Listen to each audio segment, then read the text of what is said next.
Лечить, спасать жизни, ставить людей на ноги – этому благородному делу посвятила себя большая династия врачей, живущих и работающих в Якутии. Дети и внуки, и правнуки, и, конечно же, родоначальники медицинского клана Филипповых нашли свое призвание в том, чтобы делать людей здоровыми, сильными, а значит, счастливыми. В гости к большой семье в белых халатах отправилась моя коллега Анна Пшенникова.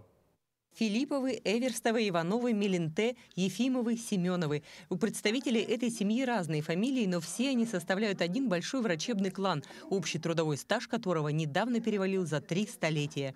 2 десятка медиков разного возраста и разных врачебных специальностей составляют эту трудовую династию.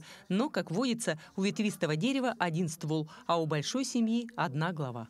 Мы документы подавали еще в 2019 году на присвоение нам звания трудовой династии. Нас тогда было 18 человек. И общий стаж нашей династии был 295 лет. И главой нашей династии была наша мама Иванова Мария Иннокентьевна. Сама она, год отработала медсестрой в трахоматозной больнице. Родила она 7 детей. Она очень мечтала, чтобы дети стали врачами. Тяга к врачеванию пошла от родоначальника большой династии Иннокентия Кирилловича Иванова. Он родился в первый год 20 века в маленькой деревне Ленинского района Якутской области. Дедушка не имел медицинского образования, но слыл уникальным целителем, а внуки с детства смотрели и учились. Впоследствии 5 из 7 внучат нашли свое призвание в медицине. Наше счастливое детство прошло именно замечательным этим дедушкой. В силу своего таланта, одаренности, он принимал людей, которых к ним обращались с различными переломами, вывихами, подвывихами. Пользовался своими деревянными дощечками, и он фиксировал. Как будто с детства это накапливается в сознании и в памяти, оказывается. И все-таки это привело нас, приблизило, и привело к медицине.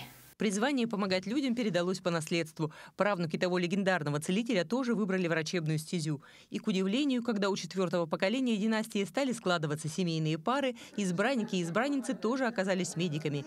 И прерываться династия не намерена. И у меня дочка, студентка СВФУ, 2-й курс юридического факультета, но она у меня работает младшей медицинской сестрой по уходу за больными в РБ номер 1 Национальный центр медицины. Племянница моя, хочет стать военным хирургом, например. Вот такие желания. Акушеры-гинекологи, рентгенологи, стоматологи, неврологи, медсестры и медбратья.